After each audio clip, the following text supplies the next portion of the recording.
Hello and welcome back to Undecided Tarot Name. I'm really excited to share this technique with all of you because it does so good, and you can do it so many times in a day. So if you have just bought in your brand new tarot deck and you're like, I'm so excited, but you've already done like a couple readings for yourself, and now you're finding out why they tell you not to do a bunch of readings in a day for yourself because the messages start to get muddled, and you're like, I would like to keep reading though, this is fun.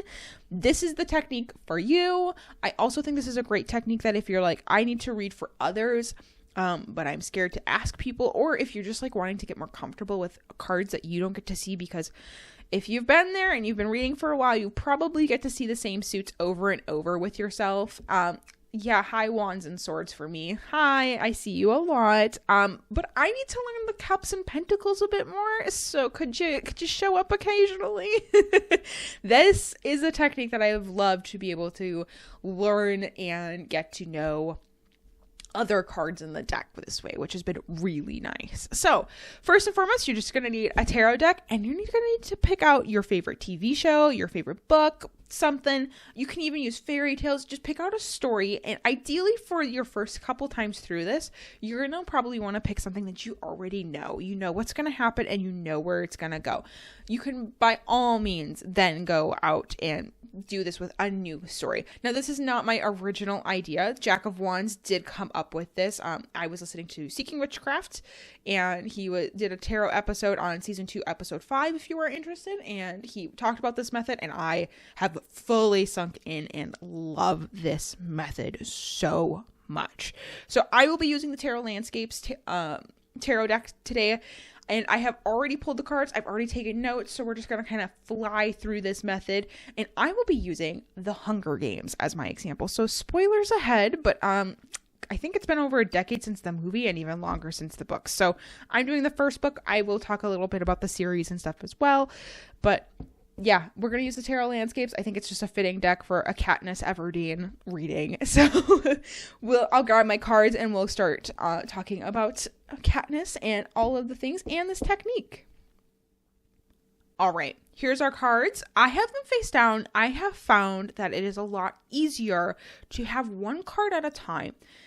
This also helps with clients because sometimes they will be like, I want to know what this card is. And you're like so focused on a different card because you're like, whoa, that card really is speaking in this. And the client's like off on, what's this? And it's like, you're trying to like channel stuff and it doesn't always happen. So I like going one card at a time, and it allows me to like really delve into this. I am using a spread by Modern Metaphysique on YouTube. It's called Insight. It's one of his like 6-card reading he does, and I love this reading. It's just such a good spread. So we will be having the underlying energy in position 1, heart of the reading, the past, the present, possible future, and advice. So that's the cards we're kind of playing with here. I'm just very excited to do this. So where did I stop in the whole Hunger Games? It's just chapter 8 of the first book. So basically what happens at chapter 8, Katniss has just gone in for her trial. So hopefully if you know what happens, she gets reaped and everything. And she goes into the Game Masters and she's firing her arrows. She's pissed. She's mad because they're all drunk. It's clear they've had too much to drink. And she's sitting there like, dude, I'm doing really good shots here and nobody is paying attention. And so then she goes, well, screw all of you. Just in a moment of fury, she hits the apple out of the pig's mouth. This is the moment. I basically have chosen, she's walked out the door and I'm catching her in that moment. That's my goal here. I have decided I'm doing a reading for Katniss as she walks out that door. That's where I'm at. That's what this reading is about. So she's still adrenaline rushed, probably. Potentially during this reading, she's going to have a moment of like, what the fuck did I just do? Like, just this whole like decompression of like, stuff just went down. I don't know what happened. And this whole understanding of like, oh, okay, this isn't good. So we're going to start with our underlying energy, which is going to be important for most of the reading and pulling from the other cards, which is our Page of Swords. Now, this deck has a really good, like, just It was so perfect a description, I thought, for Katniss in this moment. So the guidebook of Tarot Landscapes basically just says, a petrel flies into the storm. She knows where to go. Thunder and lightning are her home, and the hostile climate doesn't scare her. Her small size is not a problem. It helps her hide in the rain. The landscape of the Page of Swords is a place of abounding energy, youth, and conviction to be able to overcome any obstacle. Thanks to the communication skills and mental dexterity that characterize the Arcana, you can improve your communicative qualities by turning potentially adverse situations into a hunting and adventure ground. Girl. Like, what? This is Katniss. Also, the size thing, she's constantly described in the books as being small built. I know in the movies, Jennifer Lawrence, I think, is on the taller side of most of the contestants, but in the book, she is consistently talked about how she's a very small frame. Later on in the games, it's discussed how she's smaller so she can actually climb the trees and stuff while other contestants can't. So this is a small frame Katniss, small build, and she does so well with the adversity of having different situations showing up, and she hunts. She quite literally is used to an adrenaline pumping moment of like, there it is, I have to get this, I have to kill it, I have to, this is how she survives, quite literally. The biggest thing here is, though, I think the word communications is really important to take a moment and understand, because she communicates a lot in ways, though, that are not verbal. She does like a very point and blank verbal stuff, but like in the arena, as we see later on, which is why I think this is important, by the way, we are to be talking about later on in the book and how this would tie into that later on. Communication's gonna be important. Her underlying energy here is that communication's gonna be very vital. She's gonna go into the games and she's gonna realize that her and Haymitch can figure out how to communicate with each other because of this energy. Because she's got that like drive and stuff. But there is gonna be this like underlying communication that happens with Haymitch. Communication is gonna be super important in the games. She's gonna realize how to tell the client, like give the cameras what they want. She's going to figure all of that out, and Haymitch is going to reward her, which is going to be really important here. Now, the second card, the heart of the reading, is the Empress. Now, this is quite often discussed as like the maternal card. And while I think there is an argument to say, especially because at the heart of her, Prim is the driving force. Prim is her driving force, and I think there is that maternal energy constantly of, I need to get back to Prim, I care about Prim, she's there because of Prim. And I think that's an important thing to notice, is that most of it is, the narrative throughout the trilogy is about Prim. There's a lot of things where Katniss cares about Prim but doesn't always notice Prim, and I don't know if that makes sense, but like Prim, at the core of her being, or at the core of Katniss's being, there's Prim. And that's a very important thing to her. And so there's also probably a certain amount of like getting all your resources together, getting everything so that you can stand tall. In that sense, it bodes very well.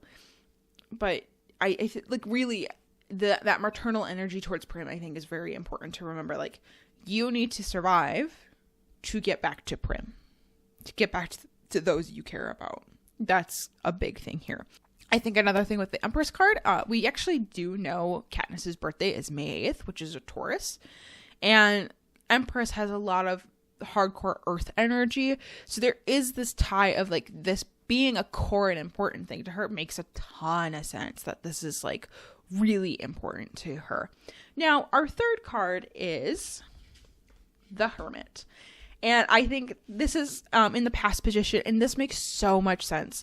That combo of like, hey, Katniss has always had to rely on herself for the most part, and she's really had to feel like there's a sniding line in the book of like, her mom saying, you act like you're never going to eat again. And Katniss basically says, well, I won't if I don't catch it. And she's very much self-reliant, and she doesn't use anybody else. And this is a very important thing to notice because this is how she's run herself the whole time. And it's very much knowing what happens in the books. You can really see how that ties actually with the Page of Swords, because she's trying to, there's a duality that has to happen where she has to start to rely on Haymitch to give her gifts. And eventually in the games, she ends up having Peeta as an ally. And that is an incredibly important thing to know, that the Hermit's going to be in the past. You can't just rely on yourself. You can't just be on your own little island. That's not able to happen as often. That's not able to just continue being a thing. It's really important to be able to move forward with it. It's just very important to Katniss that she learns to rely on others, and that solidarity has to be put into the past. Which brings us to our present card. Judgment. This card is a really good right in the moment card. Now, I want to also make a point here that there's a lot of major arcana. She's in a life or death situation at this time. I'm not surprised that there's a lot of major arcana showing up and that like half of her reading has already been major arcana. This is a huge, very pivotal moment for Katniss. This is like a big deal. Girl's pretty convinced she's gonna die. And with Judgment, she just made a very rash decision. Now, if you know this Hunger Games, this ends up giving her, I believe, a 10 in the scores. And that kind of puts a target on her back. She has to face the consequences of the decisions she just made. And boy, does that Judgment card mean it. She just made a very rash decision. She now needs to face it. She needs to be aware. Now, that doesn't necessarily mean that it's going to be a bad thing. I think especially within this artwork on this particular deck, I think it's more of a like, you have a strong sense of self and stuff, and you make very harsh and quick decisions, but they're not always wrong.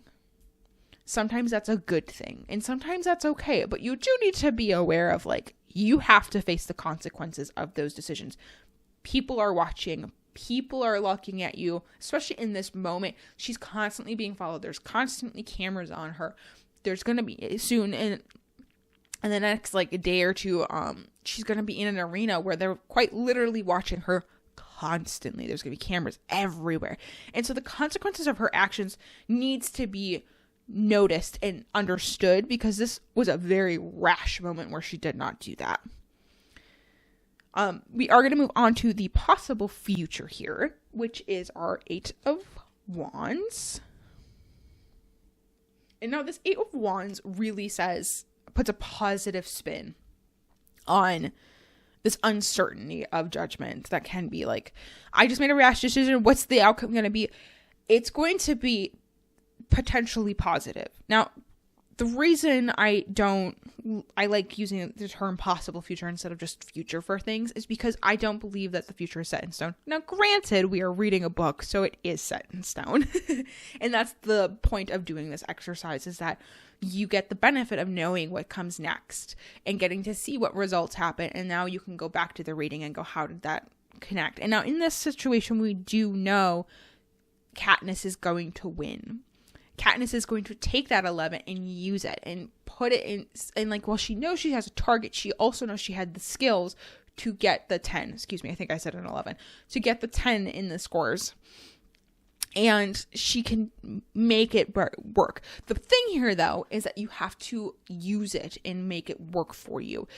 This potentially could have been like, hey, you have like really good signs. The problem is, though, is that if you don't take the proper actions to use things, and this is why sometimes future reading can actually be detrimental, in my opinion, is that if I tell you things are going to work out well, or you're going to pass your test, sometimes that means you're not going to study. You're not going to actually work hard.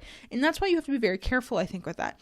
And so in this case, I would be like, hey, things can work out, but you got to put in the work. You have to make sure you are putting your end into this and doing what you want. You are probably also going to have to realize, like, hey, this isn't going to be a solo project either. Again, the Hermit is in the past, so we're trying to move into a more collaborative, more communicative situation here. What does that actually look like then? And figuring out where that Eight of Wands can really strive and really be the most beneficial. I think with most people, when they think of Eight of Wands, they're thinking of the traveling aspect of it. And like, yes, she's going to travel to the Hunger Games. But because this is like the possible future, I think there also needs to be a notice of, you might win this. This is like there's a chance you can win. And again, we have to be very careful, because then if you think you're going to win, how hard do you try? Or do you just go, well, it's for sure. So you have to be somewhat careful in that aspect, in my opinion, on this.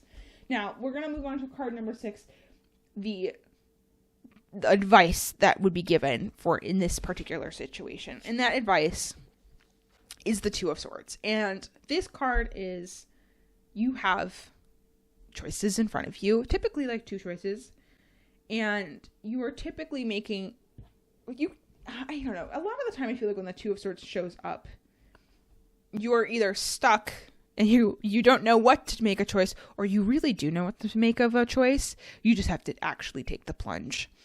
And in this situation, I think we can see like a culmination of a lot of things going into this choice. There is a lot of like, hey, communication needs to happen. You need to face the consequences of your actions, and that's going to show up and it's going to be a thing. But if you can do all of these things and you can commit, you can come out really, really good. And I think that's really important. Now, I think telling Katniss she could win at this point wouldn't do much. There's really kind of a turning point in the books where like Rue passes away, and that's when Katniss is like, I have to win this. I need to win this. I don't think she really fully has a moment of like, I could do this or I could win until then. And I really think that's an important point of like, once we get to that, that's when she does it. So I think at this point of the reading and telling her, hey, here's what's going on, you're going to have some choices and they're going to be really, really hard in the sense of what outcomes they'll have. I also think there is that tie back to the Empress of, you know what you're doing. You have the resources, you have the knowledge, you have whatever. There's going to be moments where you have to make choices, and you will instinctually, you'll probably just do them. And then there's going to be choices where you have to decide what you're doing. And what I mean by this is like in Rue's death, Katniss does her first kill, in killing, the boy from District 3 or 1 of those. I think it's 1. I think she kills the boy from District 1, and she doesn't even think about it. It's just like an automatic reaction. She kills him and moves on. And I think with leaving Peeta, though, that's a very, like, she thinks about it. Like, is she gonna go to the cornucopia and get the ointment to save him? And I think we see this moment of like that maternal, like, I need to take care of you instinct kind of come in, and like, I need to do this.